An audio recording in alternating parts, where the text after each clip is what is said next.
Hello friends, welcome to our new session on sectoral analysis. यहाँ पर हम सीखते हैं कि किसी भी बिजनेस को कैसे स्टडी किया जाता है, उस पूरे सेक्टर को कैसे स्टडी किया जाता है। नॉर्मली जब हम रिसर्च करते हैं किसी कंपनी का, तो हमें उस कंपनी के बारे में पता चलता है कि ये कंपनी क्या करती है, बिजनेस क्या करती है, इसका बिजनेस क्या है। ये एक एक पार्ट है। बट हम लोग उसमें बहुत बार ऐसा होता है कि कंपनी के बिजनेस को देख के ये जज करना बहुत डिफिकल्ट हो जाता है कि क्या ये बिजनेस जो कर रही है वो सही तरीका से कर रही है कि नहीं कर रही। तो अब क्वेश्चन आता है, उसको आप जज कैसे करेंगे, आपको कैसे समझ में आएगा कि वो सही तरीका से कर रही है कि नहीं। एक तो होता है कि भाई उसका पीएल स्टेटमेंट, बैलेंस शीट देखो, अगर रिजल्ट अच्छा आ रहा है इसका मतलब ये बिजनेस अच्छा कर रही है। बट कभी कभार वो बहुत शॉर्ट टर्म में हम लोग उसमें शॉर्ट टर्म प्रॉफिट देख के वहां पर हम मिसगाइड भी हो सकते हैं। इसलिए बहुत जरूरी होता है कि हम पूरे बिजनेस यानी पूरे सेक्टर को समझे कि सेक्टर में क्या चीज इंपॉर्टेंट होता है और क्या चीज थोड़ा सा कंपनी के लिए मतलब नेगेटिव हो सकता है।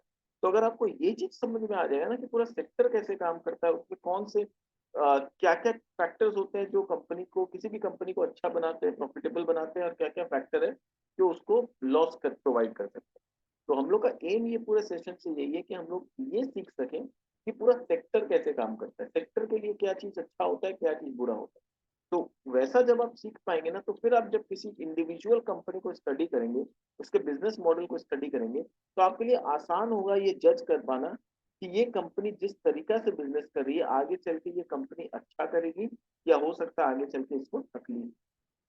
तो अपने इस डिस्कशन को आगे बढ़ाते हैं, और आज जिस सेक्टर के ऊपर हम स्टडी करेंगे, सेक्टर का नाम है होटल सेक्टर या होटल बिजनेस। तो हम लोग का ऑब्जेक्टिव क्या है, हम लोग ये समझने का कोशिश करेंगे कि एक होटल बिजनेस जो है उसमें कैसे चलता है, क्या चीज इंपॉर्टेंट होता है, क्या चीज उतना इंपॉर्टेंट नहीं होता है। ये चीज को हम लोग थोड़ा सा एनालाइज करेंगे।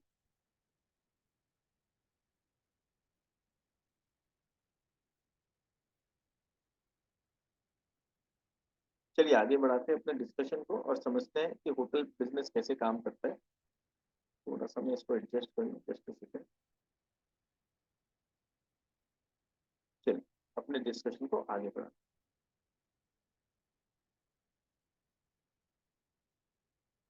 तो how to do business analysis of hotel, this is the main topic कि एक होटल के बिजनेस को कैसे एनालाइज किया जाता है। तो यहाँ हम किसी एक पर्टिकुलर कंपनी का बात नहीं करते हैं, हम लोग बात करते हैं द इंटायर बिजनेस का, इंटायर सेक्टर का। The current tutorial aims to highlight the key aspect of the business of the hotel. तो हम लोग का ऑब्जेक्टिव क्या है कि हम ये चीज को हाईलाइट कर सकें कि होटल बिजनेस चलाने के लिए की एस्पेक्ट क्या होता है। ये चीज को हाईलाइट करना हम लोग का ऑब्जेक्टिव। और इस सेशन के बाद आपको क्या नतीजा पे पहुंचना है, या इस सेशन के बाद एज एन इन्वेस्टर आपको क्या फायदा होगा। An investor would understand the factors that impact the business of the hotels and the characteristics that differentiate a fundamentally strong hotel from a weak one। यानी आप ये डिफरेंस करना सीख जाएंगे, आपको आइडिया लग जाएगा कि क्या क्या फैक्टर्स हैं जो एक होटल के बिजनेस को इम्पैक्ट करते हैं, और क्या कैरेक्टरिस्टिक्स होता है उस बिजनेस में जो एक फंडामेंटली स्ट्रॉन्ग बिजनेस को वीक बिजनेस के साथ डिफरेंशिएट करता है। और ये एज एन इन्वेस्टर सबसे जरूरी चीज होता है। Factors influencing the business performance of hotel. तो क्या क्या फैक्टर है जो कि इन्फ्लुएंस करता है बिजनेस परफॉर्मेंस। तो पहला है, ये इंडस्ट्री जो है ये बहुत हाईली फ्रेगमेंटेड है। इसके बारे में ये सारे पॉइंट्स को हम डिटेल में डिस्कस करेंगे, अभी खाली मैं पॉइंट्स बता रहा हूँ। With intense competition and low pricing power, demand for hotel is cyclical and seasonal. ये तो हम लोग को पता है, हर सीजन में इक्वल डिमांड नहीं होता है।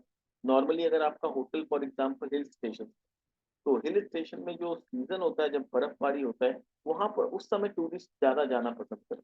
तो उस समय आपके होटल्स का रूम काफी फिलअप हो जाता है, डिमांड ज्यादा होता है।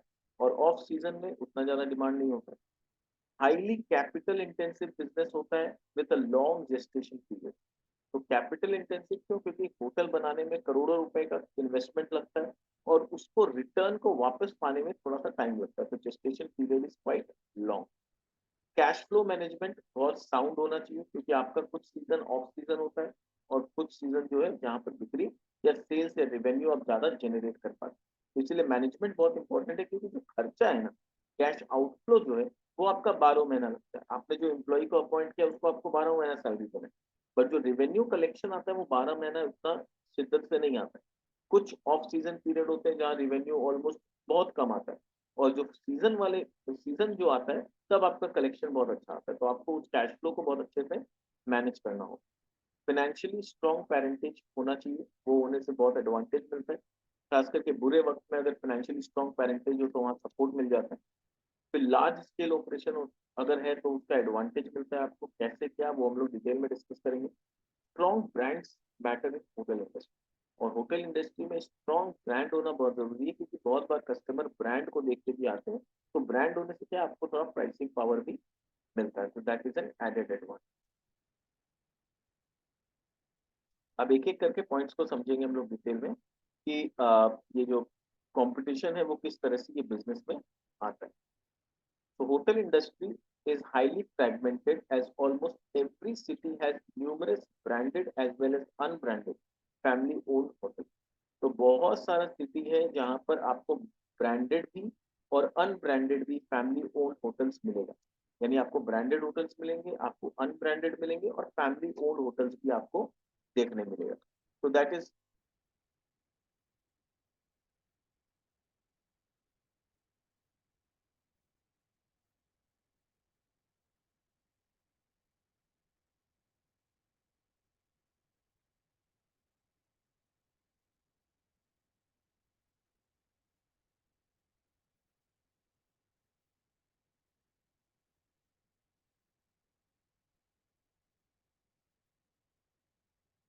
ब्रांडेड अनब्रांडेड सारे किस्म के आपको होटल्स देखने मिलेंगे।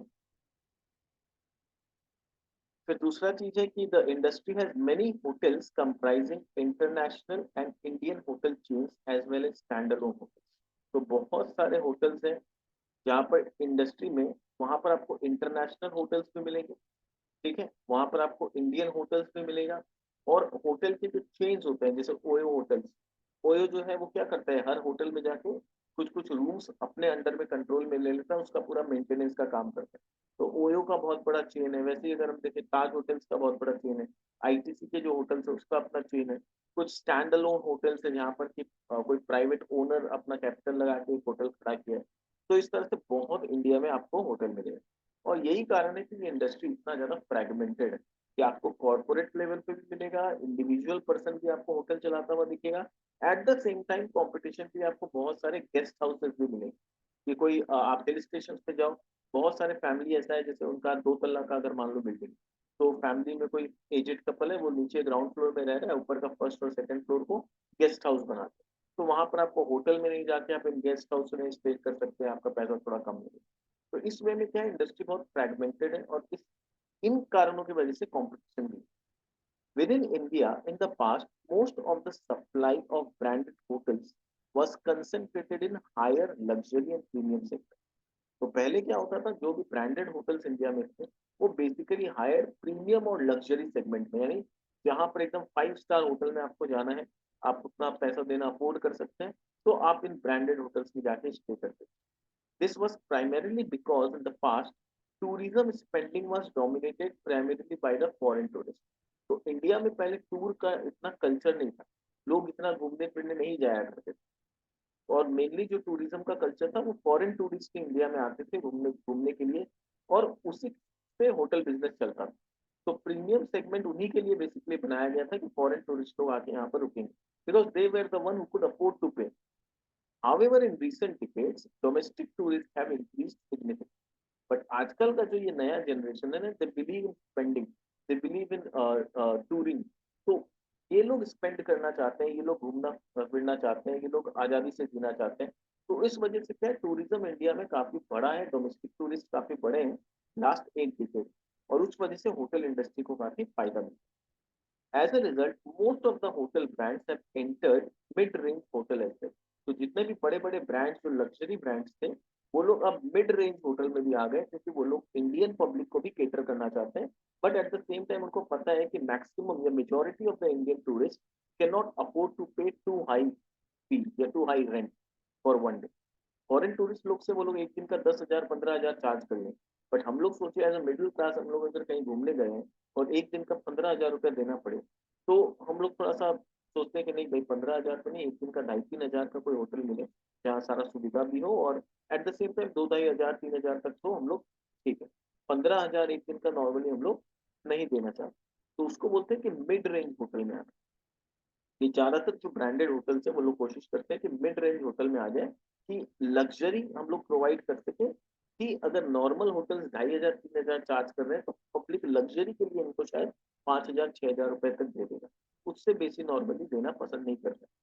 तो ये लोग मिड रेंज में आ गए जहाँ पे लोग 5,000 6,000 या 6,500 चार्ज करते हैं एक दिन का, और पूरा लग्जरी प्रोवाइड करते हैं, which has increased intense competition among the branded hotels in mid-range segment as well. तो पहले इनका कंपटीशन किसमें होता था, लग्जरी सेगमेंट में ज्यादा होता था, पर जैसे जैसे इंडिया का टूरिज्म बढ़ने लगा और ये लोग भी मिड रेंज में आने लगे, इनका जो कंपटीशन है ये इसमें भी बढ़ने लगा, यानी मिड रेंज से। In addition, many new age startups like Oyo have been spending money on unbranded hotels. तो ओयो जैसा जो स्टार्टअप है, इन लोगों ने अनब्रांडेड होटल्स में काफी स्पेंडिंग किया है, और अनब्रांडेड होटल्स में कुछ रूम्स को अपने अंडर में लेके उसमें सारा रूम का इतना अच्छा इंटीरियर कर दिया, रूम्स में इतने सारे अच्छे सर्विसेज प्रोवाइड कर दिए कि they are giving equivalent service just like a normal 5 star hotel.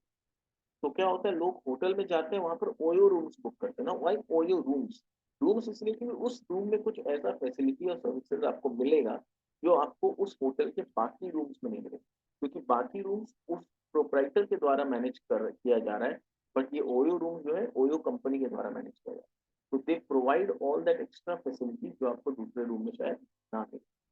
तो in order to create a new segment in the low cost economy hotel, as a result the Indian hotel industry has turned into a crowded, और ये सब इतना competition कि luxury से बाकी corporate लोग mid range में आ गए, जो प्रोप्राइटर लोग थे जो मतलब सिंगल होटल चला रहे थे उसमें ओयो एंट्री कर लिया, ओयो आके इतना अच्छा सर्विस प्रोवाइड करने लगा, तो ये सब के कारण क्या हो गया, यहाँ पर स्पेस जो है बहुत क्राउडेड हो गया, where many hotels are now competing for customer footfall। तो यहाँ पर बहुत सारे होटल्स है और वो लोग सब आपस में compete करते हैं कि कस्टमर का फुटफॉल कैसे उनके पास है। This trend has been increased by online hotel aggregators, और इस ट्रेंड में इस कंपटीशन को और ज्यादा बढ़ा देता है जो ऑनलाइन होटल एग्रीगेटर्स होते हैं, which provide a platform where customer can easily compare the prices, see the availability in different hotels instantly. This is unlike the past when once a traveler walked into a hotel, then the hotel staff could quote any price and the customer had no easy way to check whether it was a competitive price. तो ये भी एक बहुत बड़ा reason है। पहले क्या था, लोग इग्नोरेंट थे, लोगों के पास इतना इजी एक्सेस नहीं था। सपोज आप कहीं घूमने गए, वहां पर एक होटल आपको नजर आया, मान लो आप सपोज फॉर एग्जाम्पल सी बीच के आसपास गए, तो सी बीच के आसपास आपको एक होटल दिखा, वो आपको बोला 5,000, तो आपको समझ में नहीं आता था कि ये 5,000 जेन्युइन रेट है या मेरे को थोड़ा सा ठगा जा रहा है। तो वहां पर क्या होता था, और आसपास आपको अगर होटल नहीं दिखता तो आपके पास ऑप्शन भी नहीं है कि आप कहाँ भटकोगे लगेज लेके फैमिली लेके, और कहाँ प्राइस को लेके पता करोगे कि सही है गलत है, तो आप बोलते ठीक है भाई अब घूमने आए तो जो है ले लो। बट अब क्या है, आपके हाथ में सारा प्लेटफॉर्म है, आपके हाथ में वेबसाइट है जहाँ पर इजीली आप जाके चेक कर सकते हैं कि इस एरिया में कौन सा होटल क्या रूम रेंट चार्ज करता है। तो इन केस सामने वाला आपसे अगर 1,000 रुपया भी एक्स्ट्रा मांग रहा है तो आप इजीली समझ जाओगे इस टाइम टू चीज। तो आप बोलोगे कैसे भैया, ऑनलाइन में तो इतना दिखा रहा है, सामने सामने बगल में 1 किलोमीटर दूर एक और होटल है उसका तो ये चार्ज है, आप इसे इतना ज्यादा क्यों ले रहे? तो you can give your own logic, और वहां पर आप बार्गेनिंग कर सकते हैं, और इन केस अगर वो लोग नहीं मानते तो यू कैन इजीली शिफ्ट, आपको पता है कि बगल में एक होटल है जो इतना चार्ज कर रहा है। तो ये सब कारण जो है ना, इसकी वजह से कॉम्पिटिशन और ज्यादा बढ़ गया है।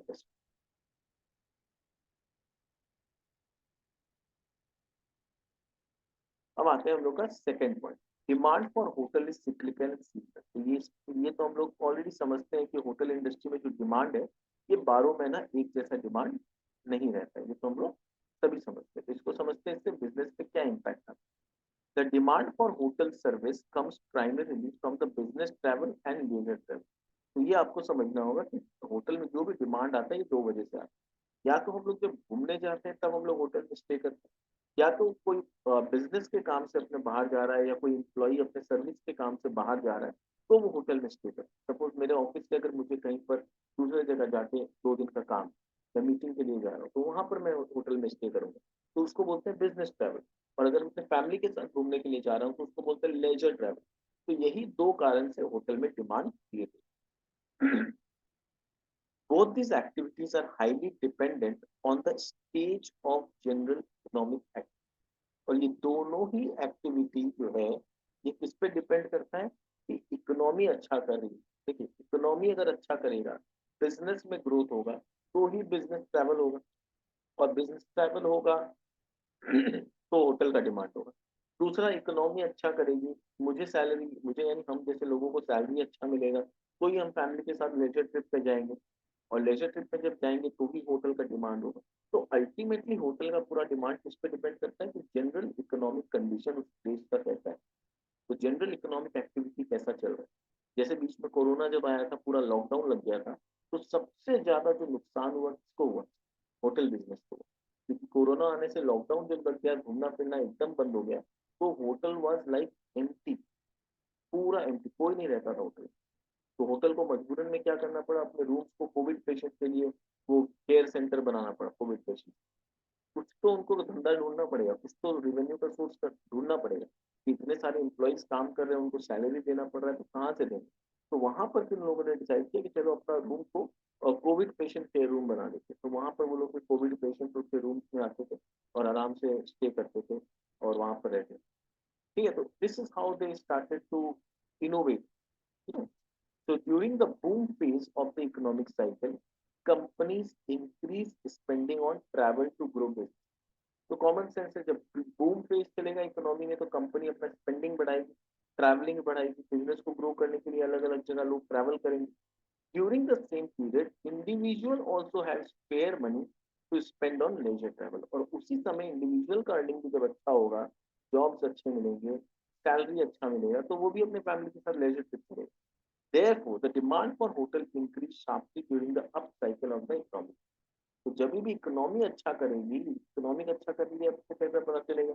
जब आप देखेंगे कि देश का जीडीपी ग्रोथ बहुत अच्छा हो रहा है, तो अगर रियल जीडीपी में ग्रोथ आ रहा है यानी economy is doing well, and if economy is doing well, hotel sector build होगा।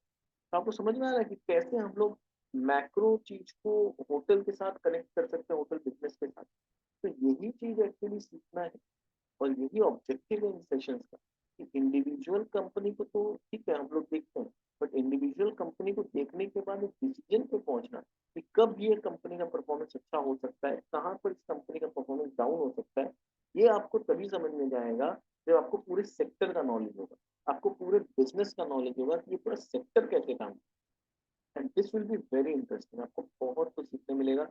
हमने और भी बहुत सारे सेक्टर्स पे वीडियो मतलब सेशंस किए हैं, तो वो भी आप देखिएगा, और आपको हर हर सेक्टर्स के ऊपर बहुत सारा नॉलेज मिलेगा हमारे इस कंटेंट।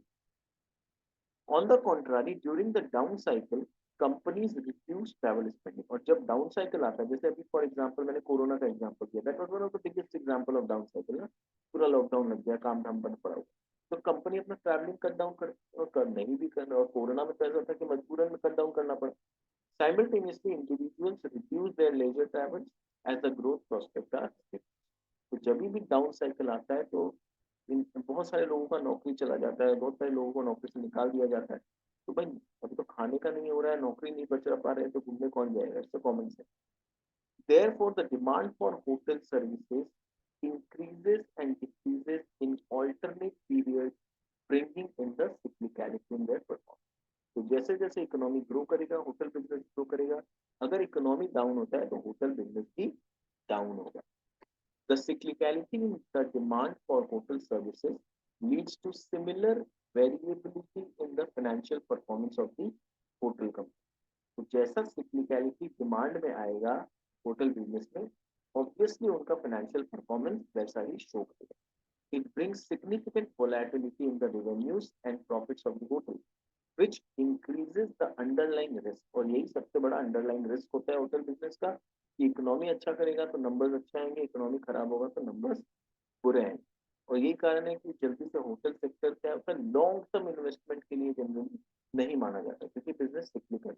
इसलिए ऐसा नहीं है कि आप उनके कंपनी के शेयर ले दो और 10 साल 15 साल घूम सकते, क्योंकि यहाँ पर क्या होगा, हमेशा जब इकोनॉमी अच्छा करेगा शेयर का दाम बढ़ेगा, फिर इकोनॉमी जब डाउन टर्न में आएगा दोबारा से शेयर का दाम वहीं आ जाएगा जहां आपने खरीदा, तो आपका जो टाइम इन्वेस्टमेंट था वहां पर पैसा आप देखेंगे 5 साल बाद, हो सकता है 3 साल बाद आपको डबल ट्रिपल रिटर्न मिल रहा था, 2 साल और आपने गुजारा उस स्टॉक में, और 2 साल बाद इकोनॉमी डाउन हुआ तो दोबारा वही है।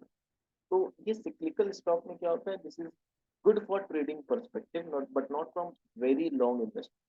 तो वेरी लॉन्ग इन्वेस्टमेंट के लिए ऐसे स्टॉक नहीं होते हैं जिनका परफॉर्मेंस सिक्लिकल होता है।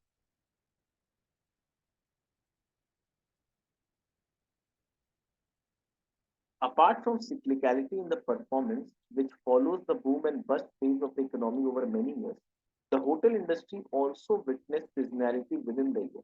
तो एक तो इकोनॉमिक कंडीशन पे हो गया सिक्लिकलिटी, कि भाई जब इकोनॉमिक साइकिल अच्छा होगा या बुरा होगा तो अकॉर्डिंगली परफॉर्मेंस आएगा। और एक होता है सीजनैलिटी, कि एक पूरे साल में भी 12 महीना एक जैसा बिजनेस नहीं चलता। Hotel services are usually low in demand during the first half of the financial, क्योंकि अगर हम इंडिया का बात करें तो फर्स्ट हाफ जो समर सीजन है वहां पर जनरली देखेंगे कि उतना टूरिज्म नहीं होता है, लोग उतना घूमना फिरना नहीं जाते। जो सेकंड हाफ हम लोग का चालू होता है festive season, basically from September to से दिसंबर या जनवरी तक, तो वो हम लोग के लिए थोड़ा सा घूमने फिरने वाला सीजन होता है, विंटर सीजन होता है, लोग घूमना जाना पसंद करते हैं, हिल स्टेशन जाके स्नोफॉल का मजा लेना पसंद करते हैं। तो वहां पर एक्चुअली जो सेकंड हाफ है वहां पर होटल्स के डिमांड बढ़ते हुए दिखते हैं। तो डिमांड जो है फर्स्ट हाफ में उतना ज्यादा नहीं आता है, whereas demand picks up in the second half of the when the festive and tourist season starts. The seasonality in the demand for hotel adds to the risk in the business model. तो business model में cyclicality तो एक risk है, दूसरा risk क्या हो गया, ये सीजनैलिटी हो गया, because the hotel needs to maintain staff and facility throughout the year. तो आपको स्टाफ को पूरा साल रखना है, फैसिलिटीज आपको सारा साल मेंटेन करके रखना है, तो उसका खर्चा लग रहा है, which are the major expense. However, they earn most of the revenue in the second half of the year. As a result, within a year, hotel sees a large fluctuation in the financial performance over different quarters. तो अब कोई भी company जो hotel industry है उसका आप देखो तो चारों क्वार्टर का रिजल्ट एक जैसा नहीं दिखेगा। फर्स्ट हाफ का रिजल्ट थोड़ा सा डाउन दिखेगा, सेकंड हाफ का रिजल्ट थोड़ा सा बेटर दिखेगा। Large variation in the financial performance increases the importance of cash. और क्योंकि बिजनेस में इतना फ्लक्चुएशन है एक ही साल में, इसलिए कैश फ्लो का इंपॉर्टेंस और ज्यादा बढ़ जाता है, कैश फ्लो प्लानिंग का basically, because the hotel may face liquidity crunch during the off season and down cycle of the economy. तो जब ऑफ सीजन भी चल रहा हो और इकोनॉमी में भी थोड़ा डाउन साइकिल चल रहा हो, तो वहां पर बहुत बड़ा पॉसिबिलिटी है कि आपके पास लिक्विडिटी का शॉर्टेज हो जाए। तो उसको आप कैसे मेंटेन करते हो, ये बहुत इंपॉर्टेंट एक एस्पेक्ट हो जाता है होटल बिजनेस के लिए। Next, point number 3, capital intensive and long gestation period. तो ये जो बिजनेस होता है ये कैपिटल इंटेंसिव होता है, और जेस्टेशन पीरियड यानी आपका कैपिटल रिटर्न्स कब तक आएगा इसमें थोड़ा सा टाइम लगता है, इसका जेस्टेशन पीरियड थोड़ा सा ज्यादा होता है। The hotel industry is highly capital intensive because the location is one of the prime attraction of any hotel, and the price of the land at an attractive location is usually very, जैसे मैंने अभी example दिया कि अगर मान लीजिए आप सी बीच जा रहे हैं, तो सबसे ज्यादा अट्रैक्शन किस होटल में होगा, जो एकदम सी बीच के ऑपोजिट में।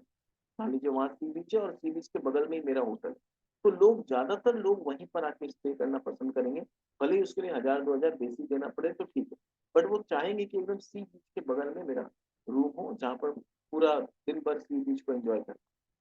तो अगर आपको ऐसे लोकेशन पे होटल बनाना है तो वहाँ जमीन का भी महंगा होगा, तो रेट इतना ज्यादा होता है कि आपको बहुत पैसा इन्वेस्ट करना पड़ता है। और अगर आप सोचेंगे कि जमीन का पैसा कम लगे और मैं थोड़ा इंटीरियर में होटल बना लूँ, तो आप इंटीरियर में होटल अगर बना के इन्वेस्टमेंट कर देंगे ना, तो वहाँ आप देखेंगे कोई टूरिस्ट आ ही नहीं रहा आपके पास रहने के लिए, तो पूरा का पूरा पैसा आपका वेस्ट हो जाएगा, क्योंकि सारे टूरिस्ट कोशिश करते हैं कि सी बीच के बगल में उनको रूम मिले। तो इसमें क्या होता है, इनिशियली अगर आपको थोड़ा ज्यादा पैसा भी इन्वेस्ट करना पड़े लैंड में, पर वो अगर प्राइम लोकेशन पे आपको मिल जाए तो वहां पर इट इज अ गुड बेट। तो इसलिए क्या होता है, कैपिटल एक बार इनिशियली आपको बहुत इन्वेस्ट करना पड़ता है। तो despite the high cost of land at premium location, still hotels need to build properties at premium location. तो भले ही प्रीमियम लोकेशन पे खर्चा बहुत ज्यादा लग रहा हो, फिर भी आपके लिए मजबूरी हो जाता है कि आप प्रीमियम लोकेशन पे ही घर बनाए, तो घर मतलब होटल अपना बनाए, because a good location is one of the most important factors that drive the business of a hotel and puts it at a competitive advantage. So location is the prime and the most important factor. Other facilities infrastructure वो सब तो है ही अपने जगह है, but first time customer को अपने पास attract करके लाने के लिए उसके लिए location is the most important place. In addition, constructing a hotel building with all the safety measures, good construction quality, and impressive interiors with furnishing involve a significant cost as well as time. तो आपको location तो लेना ही है, that is the first step and the most important step. उसके बाद उस location पे आपको बिल्डिंग कंस्ट्रक्ट करना है, इंटीरियर बहुत सुंदर होना चाहिए, कंस्ट्रक्शन का क्वालिटी अच्छा होना चाहिए, फर्निशिंग इतना सुंदर होना चाहिए कि कस्टमर आके एकदम मोहित हो जाए. तो वैसा बनाने के लिए आपको इन्वेस्टमेंट भी बहुत ज्यादा करना पड़ता है. तो that is very important. As a result, the owner have to invest lot of resources both in terms of time and money to build a hotel. तो आपको इतना इंटीरियर और ये सब करना है, तो ये ऐसा नहीं है कि 6 महीना में आपका होटल बन के तैयार हो जाएगा. आपको पैसा भी बहुत लगाना होगा और कम से कम 2 साल 2.5 साल लग जाता है एक होटल को खरीद के, बिल्डिंग बना के, इंटीरियर पूरा सुंदर से करके, सारे रूम्स का फर्निशिंग करना, इसमें 2-2.5 साल लग जाता है. तो 2-2.5 साल तक आपका सिर्फ पैसा लगे जा रहा है, लगे जा रहा है, लगे जा रहा है, और रिवेन्यू अभी तक स्टार्ट भी नहीं है.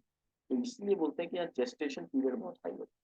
So in addition to obtaining the various government approvals for construction and commencement of hotel may take more time. और सरकार का अप्रूवल लेना पड़े और कमेंसमेंट स्टार्ट करने में उसमें आप 1-1.5 साल और जोड़, तो 2.5 साल, 1.5 साल, 4-5 साल तो आपको लगी है. तो विच इफ डिले, तो जो अगर डिले हो जाए, may lead to cost escalation. तो आपने एक बजट बनाया था कि होटल का पूरा इंटीरियर फर्निचर कंस्ट्रक्शन को लेके आपका इतना रुपया लगेगा, पर अगर अप्रूवल में डिले हो गया, सरकार का अप्रूवल नहीं आ रहा है, कमेंसमेंट करने में डिले हो रहा है, तो उसके वजह से कॉस्ट एस्केलेशन होता है. क्योंकि दिन पे दिन इन्फ्लेशन की वजह से सीमेंट का दाम, ब्रिक्स का दाम, जो भी आपको इंटीरियर का फर्नीचर का दाम, फिर जो इंटीरियर डेकोरेशन उनके फीस, ये सब में तो इजाफा होता है हर साल. तो मान लीजिए आपका प्रोजेक्ट अगर 1.5 साल डिले हो गया और वहां पर 8-10% का इन्फ्लेशन आ गया, तो आपका तो पूरा ओवरऑल कॉस्ट बढ़ जाएगा ना 10%. तो वहां पर इसलिए बहुत जरूरी होता है कोई भी प्रोजेक्ट के लिए, चाहे वो होटल का प्रोजेक्ट हो या मैन्युफैक्चरिंग हो, कि आपने जो बजट बनाया है वो टाइम के हिसाब से बनाया, तो विद इन द टाइम वो एग्जीक्यूट हो जाना है, तब आपका ओवर बजट नहीं हो. पर अगर विद इन टाइम नहीं हो और वो डिले होता चला जाए, तो उतना ही कॉस्ट आपका बढ़ते चला जाए.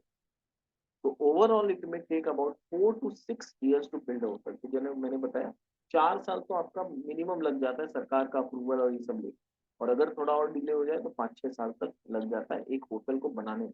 तो 6 साल तक आप सिर्फ खर्चा और इन्वेस्टमेंट कर रहे हैं, और आपको रिटर्न अभी चालू होना, रिवेन्यू अभी चालू भी नहीं हुआ.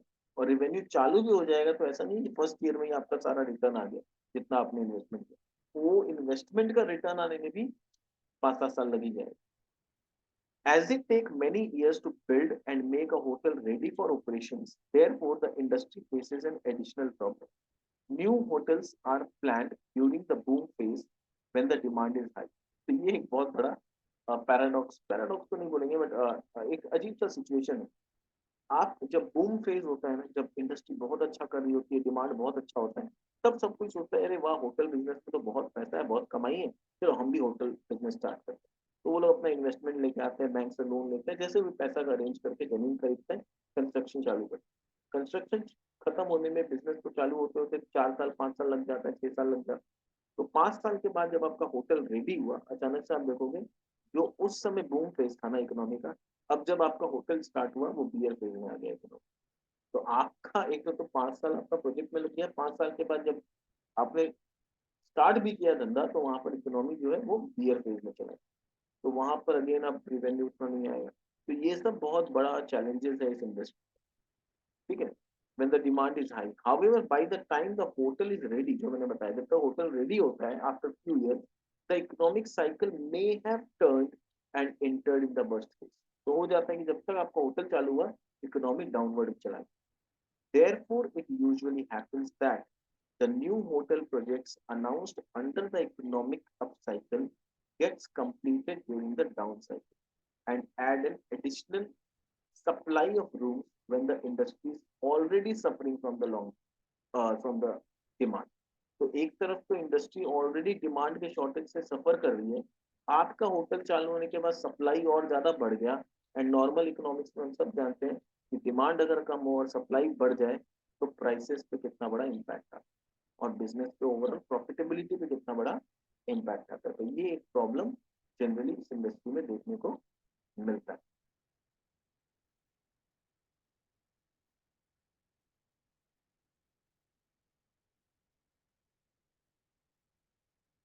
Therefore, any plans for construction of new hotel demand therefore careful consideration। यानी कभी भी आप कोई नया होटल कंस्ट्रक्ट करने के बारे में सोचे तो बहुत सोच समझ के इकोनॉमी को पूरा एनालाइज करके फिर डिसीजन लें। Otherwise, the company may face double whammy of increased expenses of new hotel property during the phase of peak demand, leading to cash flow crunch। वरना क्या होगा, आपको डबल नेगेटिव चीज में फेस हो जाएगा। एक तो आपका अगर मान लो पुराना कोई होटल है, वहीं पर डिमांड नहीं आ रहा है, वहीं का रिवेन्यू आप अर्न नहीं कर पा रहे हो, वहीं का खर्चा आप पेमेंट नहीं कर पा रहे हो, और आपने नया एक होटल और चालू कर लिया जहाँ का खर्चा आपने एड ऑन कर लिया बट रेवेन्यू तो आना नहीं। तो आप वहां का पुराने बिजनेस से ऑलरेडी सफर कर रहे थे, एक और आपने बिजनेस स्टार्ट कर लिया अपने आप को तकलीफ देने। Even after the hotel is complete and ready for operations, it takes long time for hotel to pick up its operations and reach the optimum level। यानी होटल स्टार्ट होने के बाद भी ऐसा नहीं है कि आज आपने होटल स्टार्ट किया और कल से एकदम टूरिस्ट का लाइन लग जाएगा आपके होटल के बारे। आपके होटल को क्यों जानेगा लोग, क्या पॉपुलैरिटी है आपके होटल का, आज तो स्टार्ट हुआ, लोग तो नाम भी नहीं सुने, लोग जानते भी नहीं आपके होटल के बारे में, तो क्यों आएंगे आपके पास। ठीक है। तो ये एक बड़ा चैलेंज है कि आपको अपना गुडविल बनाना होगा, आपको अपना पॉपुलैरिटी बनाना होगा, इट टेक सम टाइम। ऐसा नहीं होगा कि एक ही साल में आपका होटल एकदम से हिट हो जाएगा। तो ये जो टाइम लगता है आपको ऑप्टिमम लेवल में पहुंचने के लिए, इसको बोलते हैं gestation period. It takes time for the owners to put the management team in place, to do advertising, promotions, and to create awareness among the customers। तो ये सब में साल, 2 साल, 3 साल लगता है जब तक लोग आपके बारे में जाने।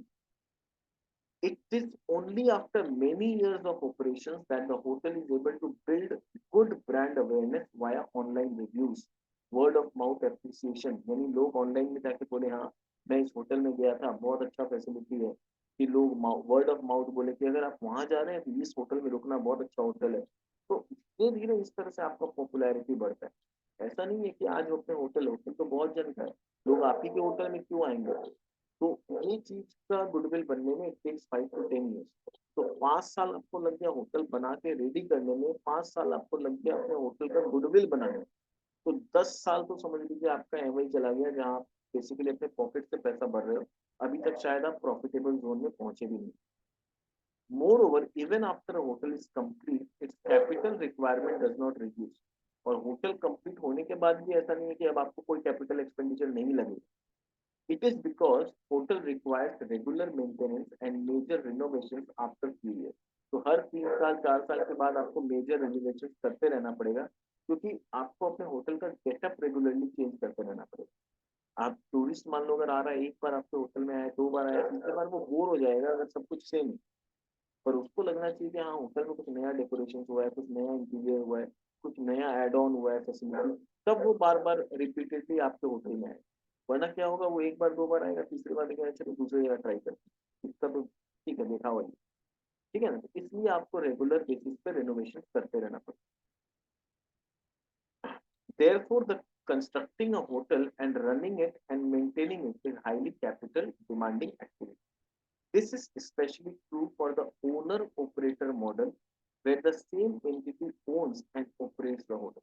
तो जहां पर एक सेम एंटिटी है जो होटल को ओन भी कर रही है और खुद ही ऑपरेट कर रही है, वहां पर ये और भी ज्यादा डिमांडिंग हो जाता है। In such cases, the expansion of hotel into a chain becomes very challenging due to significantly large capital requirement।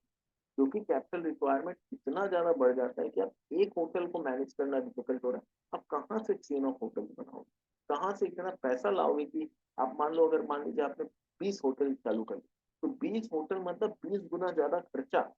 आपको हर 3 साल में 20 होटल का रिनोवेशन कराना है, उसके लिए उतना पैसा, उतना कैपिटल चाहिए, वो आप कहाँ से लाओ। 20 होटल का आपको पब्लिसिटी करना है, 20 होटल का gestation पीरियड से आपको गुजरना है, तब तक आपको अपने पॉकेट से पैसा लगाना है, बहुत ज्यादा कैपिटल का रिक्वायरमेंट हो जाता है। अगर ओनर ही अपने हॉस्पिटल का सॉरी होटल को ऑपरेट कर लगे। तो वही बोल रहे हैं कि ओन ऑपरेट मॉडल में ये बहुत ज्यादा चैलेंजिंग और बहुत ज्यादा डिमांडिंग हो जाता है। तो इसमें क्या होता है फिर अलग अलग बिजनेस मॉडल का जरूरत पड़ता है कि किस तरह से बिजनेस को किया जाए। तो एक तो ओनर ऑपरेटर मॉडल है जो मैंने बताया, और बहुत अरेंजमेंट होते हैं जहाँ पर क्या होता है लोग आपस में मिल के बिजनेस को चलाते हैं। तो देखते हैं क्या क्या डिफरेंट मॉडल हो सकता है। As a result, hotels under the owner-operator model usually restrict themselves to a few properties clustered within a closed geographical area. तो जो ओनर ऑपरेटर मॉडल है वो जनरली अपने बिजनेस को बहुत ज्यादा स्केल अप नहीं कर पाता है। वो 2 या 3 होटल बना के एक पर्टिकुलर जोग्राफिकल लोकेशन में जहां तक वो मैनेज कर सके वहीं पर अपना धंधा करता है। Hotel operators try to reduce the risk associated with a large capital investment in their business model by separating the ownership of the hotel from the management of the hotel by entering into a lease agreement. तो जो hotel के owner है वो operating के लिए क्या करते हैं, कोई एक अलग सा टीम या फिर किसी और कंपनी को दे देते हैं कि भैया मैंने देखो ये मेरा प्रॉपर्टी है, इस प्रॉपर्टी को आप रेंट पे ले लो, मेरे को इतना रुपया साल का या महीना का रेंट दे दो, और इसमें पूरा बिजनेस करना, आप बिजनेस करो, होटल का बिजनेस करना है, जो बिजनेस करना है आप करो, इस पूरे होटल को आप ऑपरेट करो, और जैसे जो पैसा कमाना है आप कमाओ, मेरे को कमाई से मतलब नहीं है, मेरे को तो आप साल का इतना रुपया रेंटल दो। तो लीज अग्रीमेंट में चले जाते हैं कि मेरे को साल का इतना रुपया रेंट दे दो, अब आप बिजनेस चलाओ, आपको प्रॉफिट हो नुकसान हो या आप। तो ओनर अलग हो गया और मैनेजमेंट अलग होता है। जैसे कंपनी में क्या होता है, शेयर होल्डर्स होते हैं, ओनर होते हैं, और मैनेजमेंट कौन होता है, बोर्ड ऑफ डायरेक्टर्स होते हैं। तो वैसे यहाँ पर क्या हो जाता है, owner and operator are two different things. Owner का जमीन और बिल्डिंग है, और एक मैनेजमेंट आएगा वो उस पूरे होटल को मैनेज करेगा। तो ओयो रूम्स बेसिकली क्या करता है, ओयो रूम यही काम करता है, किसी ओनर के पास जाता है, बोलता है आपसे होटल नहीं चल रहा है, आप छोड़ दीजिए, आप मेरे से साल का या महीना का इतना रुपया भाड़ा ले लीजिए पर रूम का, मुझे इतने रूम दे दीजिए, मैं उसे मैनेज करूँ। So this is how the OYO operates. Another model used by hotel company to reduce funding cost is the management contract model, where the large brand operates the hotel owned by someone else for a share in revenue. तो यहाँ पर जैसे मैंने बताया कि एक different operator आता है, वो पूरे होटल को ऑपरेट करता है अंडर अ लीज अग्रीमेंट। तो यहाँ पर क्या होता है, वो एक फिक्स्ड रेंट करीब दे देता है और फिर बिजनेस करता है। ये तीसरा मॉडल है जहाँ पर बोलता है हम फिक्स्ड रेंट नहीं दे पाएंगे, लीज पे नहीं देंगे, अपने पार्टनरशिप वे में कॉन्ट्रैक्ट करते हैं कि ओनरशिप आपका, मैनेजमेंट मेरा, जो भी प्रॉफिट होगा वो हम इस तरह से शेयर कर लें। तो क्या है, मेरे ऊपर भी कोई टेंशन नहीं है कि कल को अगर मान लो मैं रेवेन्यू जनरेट नहीं कर पाया तो मैं आपको भाड़ा कहाँ से दूंगा। सिंपल है, ओनरशिप आपका, मैनेजमेंट मेरा, जब कमाई होगा तो उस कमाई का कुछ शेयर में आपको अपने लोग शेयर कर लें। तो जैसे कंपनी में क्या होता है, बोर्ड ऑफ डायरेक्टर कंपनी चलाते हैं, शेयर होल्डर्स लोग पैसा लगाते हैं, जब कमाई होता है तो उस कमाई का शेयर क्या होता है, डायरेक्टर्स को सैलरी के रूप में और कमीशन के रूप में मिलता है, शेयर होल्डर्स को डिविडेंड के रूप में मिलता है। तो this is how the contract is made. तो वैसे ही कॉन्ट्रैक्ट यहाँ पर मैनेजमेंट और होटल के बीच में हो जाता है। The arrangement of lease or management contract divides the overall risk of the owner operator. ये जो अरेंजमेंट है, चाहे वो लीज का अरेंजमेंट हो या मैनेजमेंट कॉन्ट्रैक्ट का अरेंजमेंट हो, ये रिस्क को डिवाइड कर देता है ओनर्स और मैनेजमेंट के बीच। However, please note that as a rule, risk can always be transferred from one entity to another. It cannot be overall reduced or eliminated. तो रिस्क को अपने शेयर कर सकते हैं पर रिस्क को रिड्यूस नहीं कर सकते। रिस्क जो है इंडस्ट्री में वो तो है ही, अब उस रिस्क को कौन कितना झेलेगा, कौन कितना शेयर करेगा, that is the question. But you can not avoid और eliminate the risk. Therefore, these arrangements divide the overall risk of owning and managing the hotel among different entities. However, the hotel industry still is a risky business due to large investment and the long time need to earn a return on capital due to intense competition and cyclical as well as seasonal demand. तो इतना सब कुछ करने के बाद, इतना दिमाग लगाने के बाद भी अल्टीमेट कंक्लूजन क्या है कि होटल इंडस्ट्री या होटल बिजनेस आज भी बहुत रिस्की बिजनेस है, क्योंकि इसमें बहुत कैपिटल का रिक्वायरमेंट है, जेस्टेशन पीरियड बहुत बड़ा है, एंड साथ साथ कंपटीशन भी है, और बिजनेस अपने आप में सीजनल एंड सिक्लिकल। तो इतने सारे चैलेंजेस ऑलरेडी इस बिजनेस मॉडल में हैं। होटल का business is not an easy business to carry on, मतलब आसान नहीं है इसमें पैसा कमाना। जो लोग बहुत पुराने हो गए, जिनका लेगेसी बन गया, जिन लोगों का एक रेपुटेशन हो गया, वो लोग का ये एक मोट बन गया, इसको बोलते हैं किला बन गया, कि उनका गुडविल रेडी है, उनका कैपिटल इन्वेस्टमेंट डन है, उन लोगों ने ऑलरेडी पूरा मेहनत करके आज स्टेज पे पहुंच चुके हैं, जहाँ दूसरों को कॉम्पिटिटर को आने में बहुत समय लगता है। And this is the reason why Taj hotel का इतना बड़ा गुडविल, कि ताज इज अ ब्रांड, कि हम लोग बोलते हैं कि हम लोग ताज में जाके रहेंगे, रॉयल आईटीसी, सोनार बंगला, ये सब जो होटल का जो ब्रांड है, ये एक साल में नहीं बना है, 10-10 15 साल में ये ब्रांड बना है। तो कॉम्पिटिटर इतना आसानी से आके इनके किले को भेज नहीं सकते। तो इस 10 साल 15 साल का चैलेंज है, बट बाद जो गुडविल आपका बनता है ना, वो गुडविल आपको रियली में अच्छा पैसा बना के देता है। तो होटल इंडस्ट्री में हम लोग को ये देखना होगा एज एन इन्वेस्टर, कि यहाँ इनका बिजनेस कितना पुराना है, इनका मार्केट में गुडविल कैसा है, ऑलरेडी इनका कस्टमर एक्विजिशन कितना फास्ट है। ये सब कुछ को देख के डिसाइड करेंगे कौन सा कंपनी ज्यादा पैसा कमा सकती है और कौन सा कंपनी उतना पैसा नहीं कमा। तो ये तो था हम लोग का अभी तक कुछ 2-3 पॉइंट हम लोगों ने डिस्कस किया। तो सेशन 1 को हम लोग यहीं तक रखते हैं, और हम लोगों ने यहाँ पर अभी क्या क्या डिस्कस किया एक बार देख लेते हैं। तो हमने बेसिकली 3 पॉइंट डिस्कस किया कि बिजनेस हाईली फ्रेगमेंटेड है, कॉम्पिटिशन बहुत ज्यादा है, डिमांड सिक्लिकल है और सीजनल है, और तीसरा पॉइंट कैपिटल इंटेंसिव बहुत ज्यादा है। तो ये सेशन में हम लोगों ने ये 3 पॉइंट कवर किया। तो सेशन 2 में जब आएंगे तो हम आगे का पॉइंट्स कवर करेंगे। कैश फ्लो का मैनेजमेंट तो साउंड होना क्यों जरूरी है, फाइनेंशियली स्ट्रॉन्ग पेरेंटेज का क्या एडवांटेज है, लार्ज स्केल ऑपरेशन होने से क्या फायदा मिलता है, and strong brand obviously matters. तो ये सब कुछ हम लोग डिस्कस करेंगे हमारे सेशन 2 में। ठीक है, तो उम्मीद करता हूँ ये सेशन 1 आपको पसंद आया होगा, कुछ सीखने मिला होगा, कुछ जानने मिला होगा। तो कंटिन्यू करते हैं सेशन 2 में और आगे बढ़ते। अगर आपको ये कोर्स पसंद आया, आपको लग रहा है कि ये कोर्स वैल्यू फॉर मनी है, जितना आपने फी दिया है उसके बेस में आपको जो नॉलेज मिल रहा है दैट इज वर्थ, तो आई वुड रिक्वेस्ट यू कि अपने इस कोर्स को अपने दोस्तों के साथ भी प्रमोट करें। नॉट ओनली वो जो स्टॉक मार्केट में इन्वेस्टमेंट करते हैं, बट वो स्पेशली मान लीजिए कोर्स किसको बेनिफिट होगा, एमबीए स्टूडेंट है, सीए स्टूडेंट है, सीएफए स्टूडेंट्स है, जो लोग बिजनेस को समझना चाहते हैं, बिजनेस को एनालाइज करना चाहते हैं, आगे चल के इन्वेस्टमेंट बैंकिंग में आना चाहते हैं, स्टॉक एनालिसिस में आना चाहते हैं, उनके लिए बहुत एडवांटेज हो। आप स्टॉक्स में इन्वेस्ट करो या नहीं करो, पर इन्वेस्ट करने के लिए नॉलेज जो चाहिए ना, ये आपको चाहिए।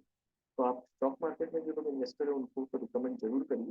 साथ साथ जो एमबीए के स्टूडेंट्स है, सीएफए के स्टूडेंट्स है, उन लोगों के लिए भी ये कोर्स बहुत बेनिफिशियल हो। तो मैं बस इतना रिक्वेस्ट करूंगा कि अगर आपको कुछ सीखने मिल रहा है, जानने मिल रहा है, आपको बेनिफिट हो रहा है इस कोर्स से, और आपको लग रहा है कि बहुत जेन्युइन प्राइस पे आपको ये कोर्स दिया जा रहा है, तो आप प्लीज अपने दोस्तों को रिकमेंड करें ये कोर्स, और कोशिश करें कि हमारे इस इनिशिएटिव को आगे बढ़े, ताकि ज़्यादा से ज़्यादा लोगों को ये नॉलेज मिले। Thank you so much. मिलते हैं हमारे नेक्स्ट सेशन में। Bye bye.